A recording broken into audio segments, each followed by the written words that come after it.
राजनीति विज्ञान विषय के साथ सरस्वती ग्रुप ऑफ कॉलेजेस के इस डिजिटल प्लेटफॉर्म पे आप सभी लोगों का स्वागत है। मित्रों, आज हम लोग बीए तृतीय वर्ष में राजनीति विज्ञान विषय से संबंधित तृतीय प्रश्न पत्र में चैप्टर जो है हमारा राष्ट्र संघ है और जो टॉपिक है राष्ट्र संघ के अंग और कार्य। इसके पहले वीडियो में हम लोगों ने चैप्टर राष्ट्र संघ में राष्ट्र संघ की उत्पत्ति के संबंध में जाना था कि इस राष्ट्र संघ की उत्पत्ति किस प्रकार से हुई थी, इसका मुख्यालय कहाँ है, इसके संस्थापक कौन थे।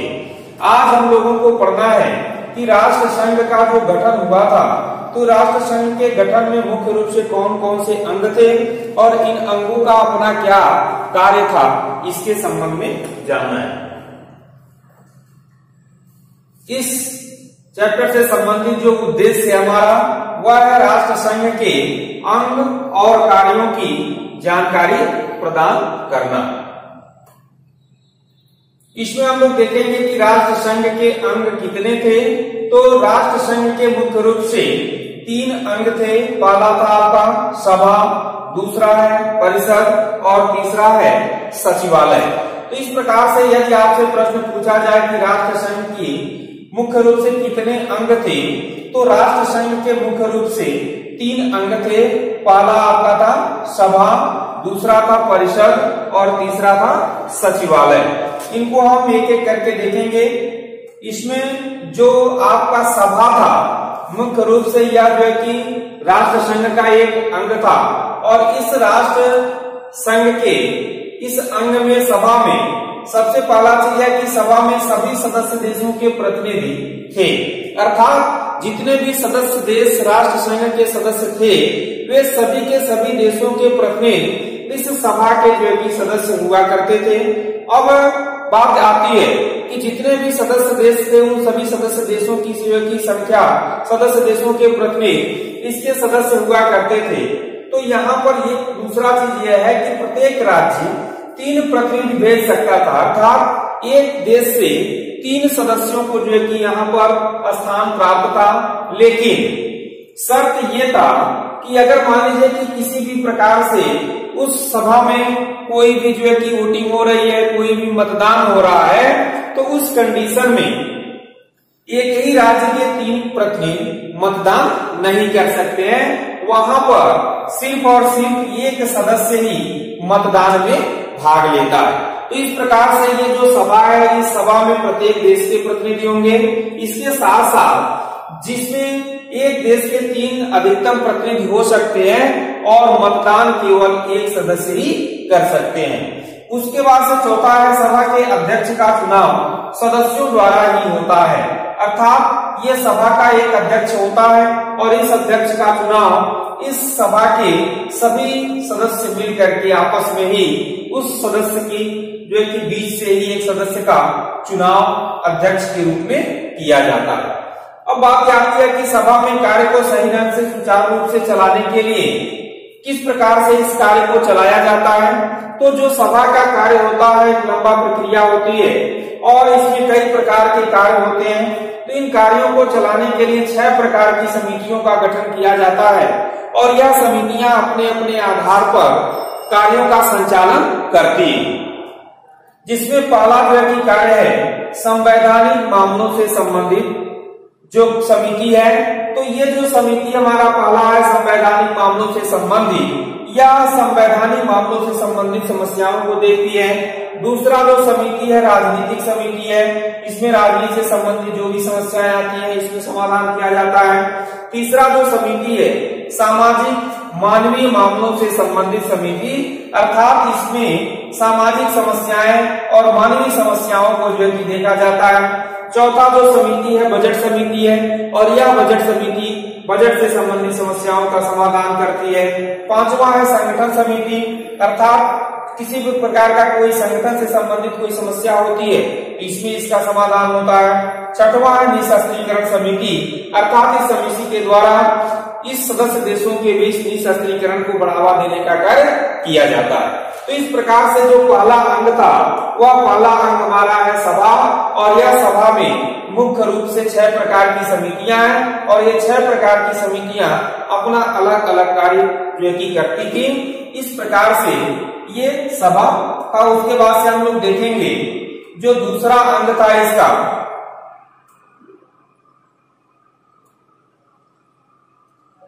सभा को कुछ विशेषाधिकार भी प्रदान किया गया था। पहला विशेषाधिकार था राष्ट्र संघ के बजट का निर्धारण करना, अर्थात राष्ट्र संघ जो भी कार्य करता था तो उसमें कुछ न कुछ धन का जो है कि उपयोग होता था, धन व्यय होता था, तो इसका बजट का निर्धारण जो है कि सभा के ही द्वारा किया जाता था। उसके बाद से दूसरा है राष्ट्र संघ के अधिकार पत्र में संशोधन करना, यदि किसी तरह का कोई संशोधन करना है राष्ट्र संघ के अधिकार पत्र में तो वह सभा के ही द्वारा किया जाता था। तीसरा है नवीन राष्ट्रों को सदस्यता प्रदान करना, यदि कोई देश राष्ट्र संघ का सदस्य नहीं है और वह इस राष्ट्र संघ का सदस्य बनना चाह रहा है तो उसको सदस्यता तभी प्राप्त होगी जब सभा के सभी सदस्य स्वीकृति प्रदान करेंगे। उसके बाद से चौथा है परिषद के अस्थायी सदस्यों का निर्वाचन करना। फिर है पांचवा परिषद के लिए नामजद किए जाने वाले सदस्यों की पुष्टि करना। इस प्रकार से सभा को कुछ विशेषाधिकार प्रदान किया गया है जो अपना कार्य करता रहता है। इसके बाद से हम लोग दूसरा जो अंग है वह दूसरा अंग आपका जो है कि परिषद है।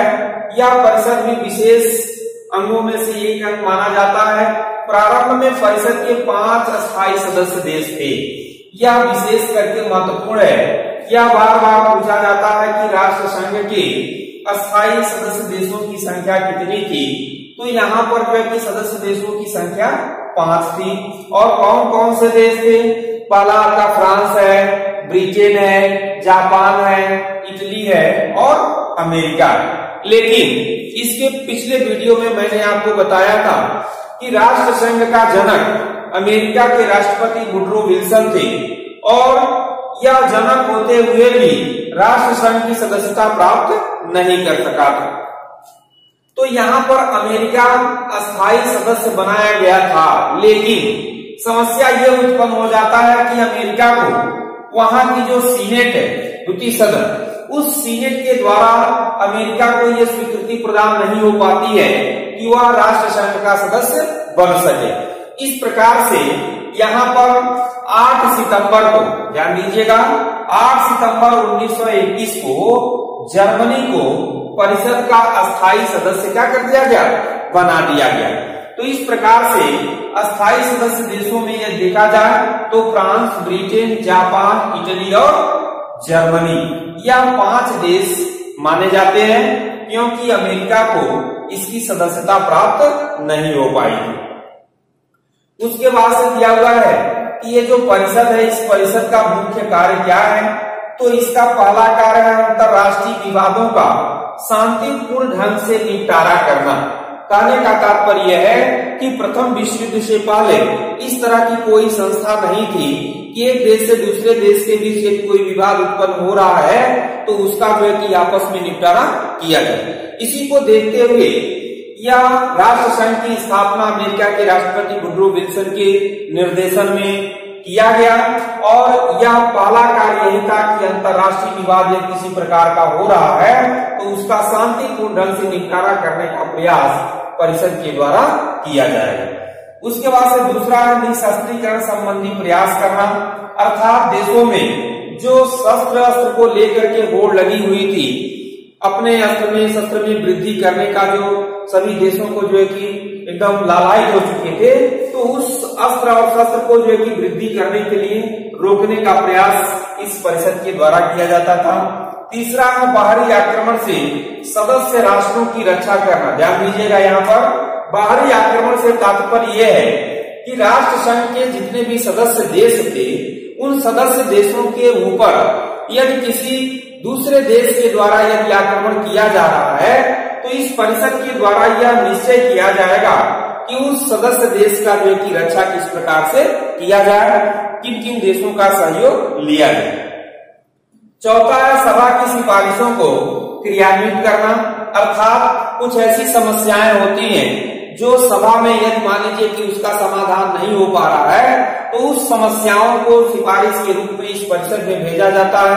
फिर परिषद में भी सदस्यों के द्वारा, जितने भी इसके अस्थायी सदस्य देश है उनके द्वारा, इसके साथ साथ जो अस्थायी सदस्य देश है उनके द्वारा उस समस्या पर विचार किया जाता है और फिर उस पर जो है कि निर्णय लिया जाता है। वही चीज यह है कि सभा की सिफारिशों को क्रियान्वित करना, अर्थात सभा के द्वारा जो भी इसमें समस्याएं आती हैं उसको क्रियान्वित करने का कार्य किया जाता है। पांचवा है शांति के लिए सैनिक कार्रवाई निश्चित करना।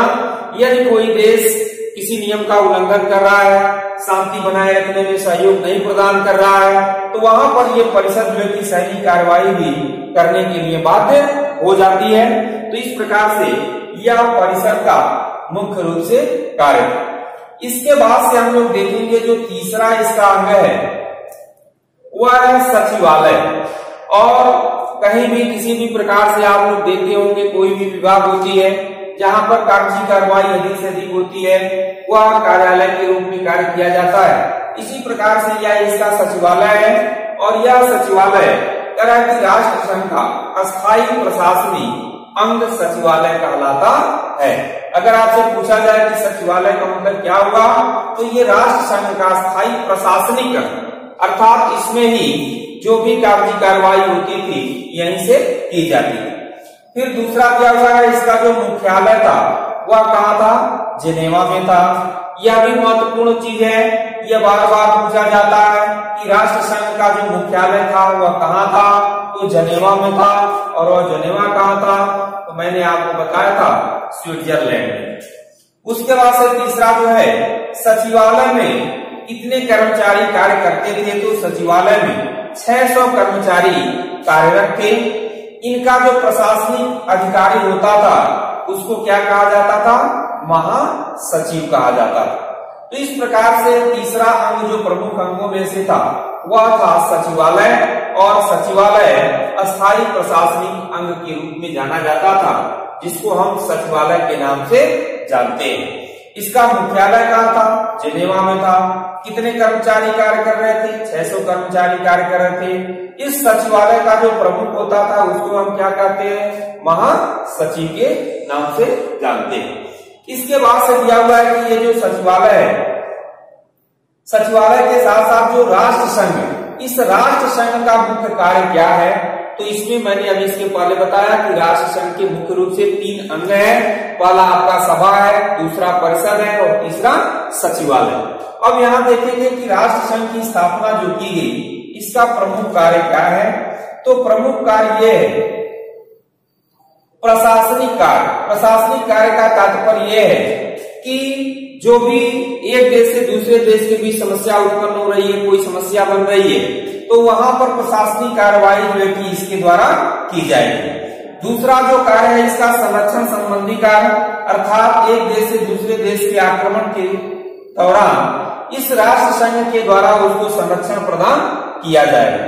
तीसरा दिया हुआ है अल्पसंख्यकों के हितों की सुरक्षा करना, और इसी अल्पसंख्यक के हितों की सुरक्षा को ही लेकर के आपने देखा होगा कि म्यूनिख समझौता जो हुआ था जर्मनी के द्वारा चेकोस्लोवाकिया के अल्पसंख्यक जर्मन लोगों के ऊपर जो है कि दबाव बना करके, क्रांति करा करके अल्सास का जो है कि स्विट्जरलैंड का प्रदेश इसके द्वारा जो है कि चेकोस्लोवाकिया से ले लिया गया था।